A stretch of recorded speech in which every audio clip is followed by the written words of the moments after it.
اور پردانشی ماں اور بہنوں، آپ تمام حضرات کے علم میں یہ بات ہے کہ آج کا یہ اجتماع، آج کا یہ پرامن احتجاج آل انڈیا مسلم پرسنل لا بورڈ کی تجویز امارت شریعہ بہار، اڑیسہ و جھارکھنڈ، ادارہ شریعہ، جمعیت علماء، جماعت اسلامی اور دیگر ملی تنظیموں کی ہدایت پر اور آواز پر منعقد کیا گیا ہے۔ میں سب سے پہلے امارت شریعہ کے ایک ادنا خادم کے ناطے آپ تمام حضرات کا دل کی گہرائیوں سے شکریہ ادا کرتا ہوں کہ آپ تمام حضرات نے اس موضوع کی حساسیت کو محسوس کرتے ہوئے دینی ملی ادارے کی آواز پر لبیک کہتے ہوئے اس مجلس میں شرکت کی زحمت کی ہے۔ ہم دعا کرتے ہیں کہ اللہ تبارک تعالیٰ آپ حضرات کی اس شرکت کو قبول فرمائے اور جن عظیم مقاصد کے لیے ہم سب کی حاضری ہوئی ہے اللہ اس میں بھی کامیابی عطا فرمائے۔ محترم حضرات، آپ تمام حضرات یہ اچھی طرح جانتے ہیں کہ ملک ہندوستان گنگا جمنی تہذیب کا ملک ہے، جہاں ہندو، مسلم، سکھ، عیسائی تمام مذاہب کے لوگ پریم کے ساتھ، محبت کے ساتھ، الفت کے ساتھ زندگی گزار رہے ہیں۔ یہ ملک ہندوستان پھول نہیں بلکہ پھولوں کا گلدستہ ہے۔ دنیا کے دوسرے ممالک پھول ہے تو ہندوستان پھولوں کا گلدستہ ہے۔ یاد رکھیے، آج جو یہ وقت ترمیمی ایکٹ 2025 لایا گیا ہے، ہم اور آپ کو یہ سمجھنا ہوگا کہ یہ ایکٹ جہاں شریعت میں مداخلت ہے، شریعت کے خلاف ہے، قرآن کے خلاف ہے، حدیث کے خلاف ہے، وہیں یہ آئین ہند کے بھی خلاف ہے، دستور ہند کے بھی خلاف ہے۔ جس آئین ہند میں آپ آئین ہند کے آرٹیکل 14 کو پڑھیے، آرٹیکل 25 کو پڑھیے، 26 کو پڑھیے، 29 کو پڑھیے، اس میں اس بات کی صراحت کی گئی ہے کہ اس ملک میں رہنے والے تمام باشیوں کو، رہنے والے تمام لوگوں کو اپنے مذہب پر عمل کرنے کی مکمل آزادی حاصل ہے۔ جب یہ دستور ہے، جب یہ قانون ہے اور کوئی حکومت ایسا قانون بناتی ہے جس کی وجہ سے اس دستور پہ آنچ آتی ہے، جو اس دستور اور قانون کے خلاف ہے، تو صرف یہ نہیں کہ اس ملک کا مسلمان بلکہ اس ملک میں رہنے والا ہر شخص، ہر اقلیتی طبقے کے لوگ، خواہ ہندو ہو، مسلمان ہو، سکھ ہو، عیسائی ہو، کسی بھی قیمت پر ایسے قانون کو برداشت نہیں کریں گے جو قانون آئین ہند کے خلاف ہو، دستور ہند کے خلاف ہو۔ ہم سب مل کر اس قانون کی واپسی تک اس لڑائی کو انشاءاللہ جاری رکھیں گے اور ہماری یہ تحریک اس وقت تک جاری رہے گی جب تک مرکزی حکومت اس کالے قانون کو، ظالمانہ قانون کو، غیر منصفانہ قانون کو واپس نہیں لے لیتی ہے۔ آج حکومت یہ کہتی ہے کہ ہم نے تو یہ قانون اس لیے لایا ہے تاکہ اوقاف کی حفاظت ہو اس کے۔ اے لوگوں، ذرا غور کیجئے، آپ اس قانون کو پڑھیے، اس قانون میں یہ بات کہی گئی ہے کہ اگر کوئی آدمی اوقاف کی جائیداد پر ناجائز قبضہ کر لیتا ہے تو اسے 2 سال جیل میں ڈالا جائے گا، اور اگر ملک کا قانون کیا ہے، کسی کی نجی زمین پر کوئی ناجائز قبضہ کر لے تو اسے 7 سال قید با مشقت کی سزا دی جائے گی۔ نجی زمین پر قبضہ کرے، کسی کی ذاتی جائیداد پر ناجائز کوئی آدمی، کوئی انسان قبضہ کر لے تو اسے 7 سال قید با مشقت کی سزا دی جائے گی۔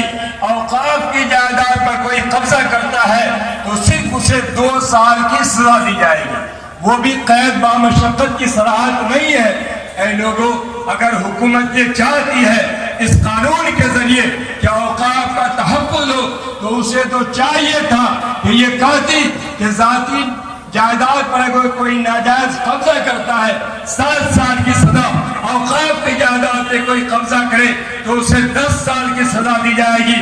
جب جا کر کے یہ بات سمجھ میں آتی کہ حکومت واقعی مخلص ہے اور وہ یہ چاہتی ہے کہ اوقاف کا تحفظ ہو.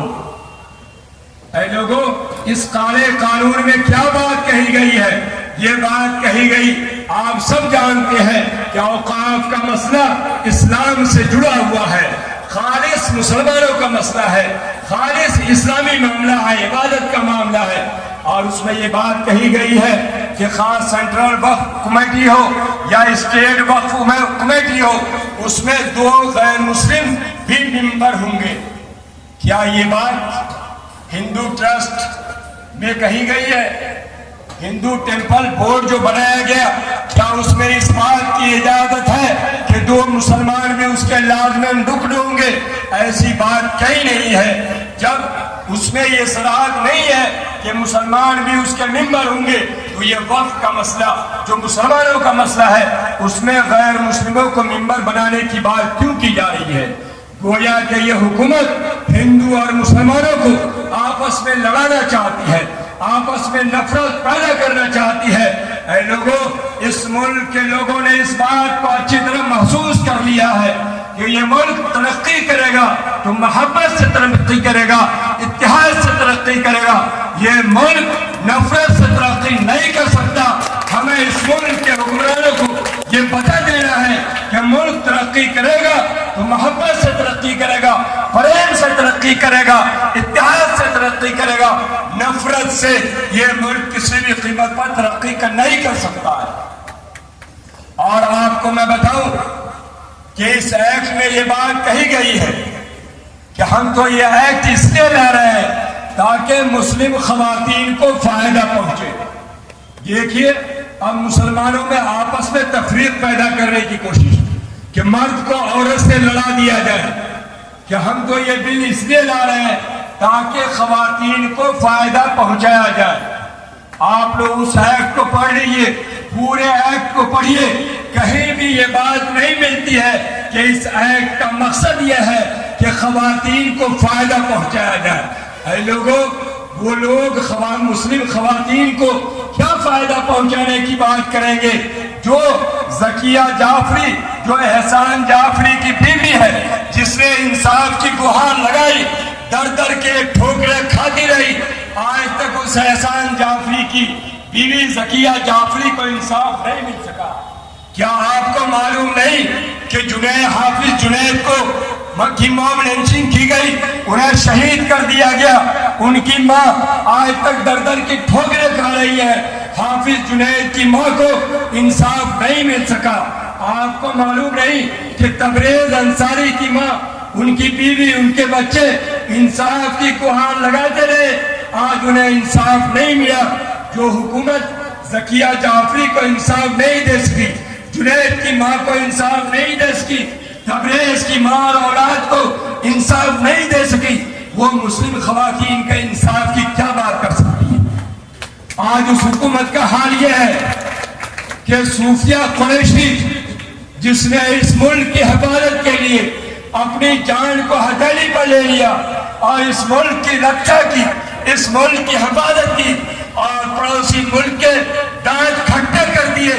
قریشی کو یہ کہا جا رہا ہے کہ یہ تو آتنکی کی بہن ہے. اے لوگوں، پھر ہم کیسے یہ مان لیں کہ یہ حکومت عورتوں کے انصاف کی بات کر رہی ہے؟ در حقیقت عورتوں کو یہ ورغلانا چاہتی ہے یہ حکومت کہ ہم عورتوں کے انصاف کی بات کر رہے ہیں. حالانکہ یہ بات پورے ایکٹ میں کہیں بھی موجود نہیں ہے. اسی طریقے سے اس ایکٹ میں یہ بات کہی گئی کہ یہ ایکٹ ہم اس لیے لائے ہیں تاکہ مسلم پسماندہ طبقے کو فائدہ پہنچایا جائے، ان کے ہت کی بات کی جائے. اب کیا پسماندہ اور غیر پسماندہ میں مسلمانوں کو لڑانے کی کوشش کی جا رہی ہے تاکہ مسلمانوں میں ڈیوائیڈ ہو جائے اور ہم لڑائی کر کے حکومت کرنے والے بن جائیں. اے لوگوں، ذرا غور کیجئے کہ اسلام کا جو وقف کا نظام ہے، یہ پورا نظام اور سسٹم تو اسی میں بنایا گیا ہے کہ وقف کی جائیداد سے مالدار لوگ بھی فائدہ اٹھاتے ہیں اور غریب لوگ بھی فائدہ اٹھاتے ہیں.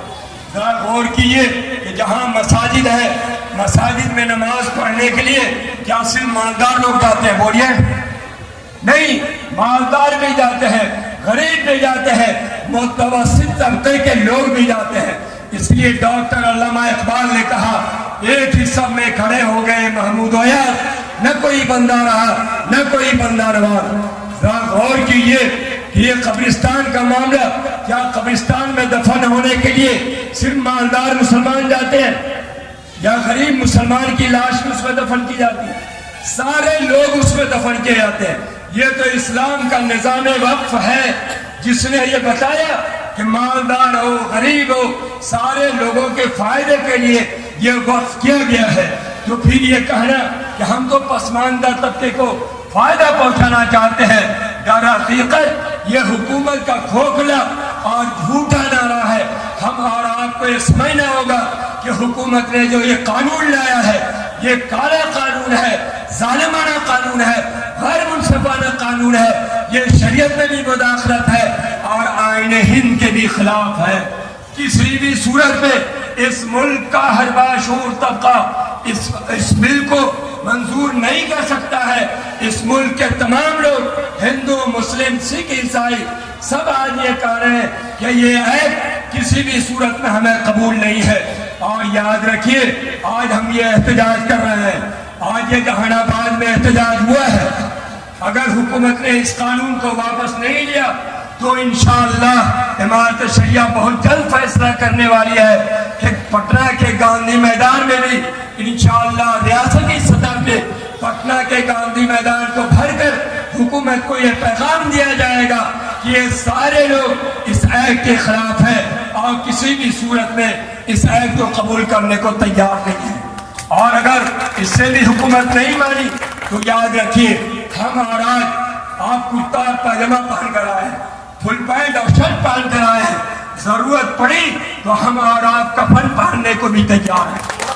آج ہمارا ہاتھ میں گھڑی باندھ کر آئے ہیں، ضرورت پڑی تو ہم ہاتھ میں جیل کی زنجیر پہننے کو بھی تیار ہے، لیکن کسی بھی صورت میں ہمارا اس کالے قانون کو برداشت کرنے کو تیار نہیں ہے۔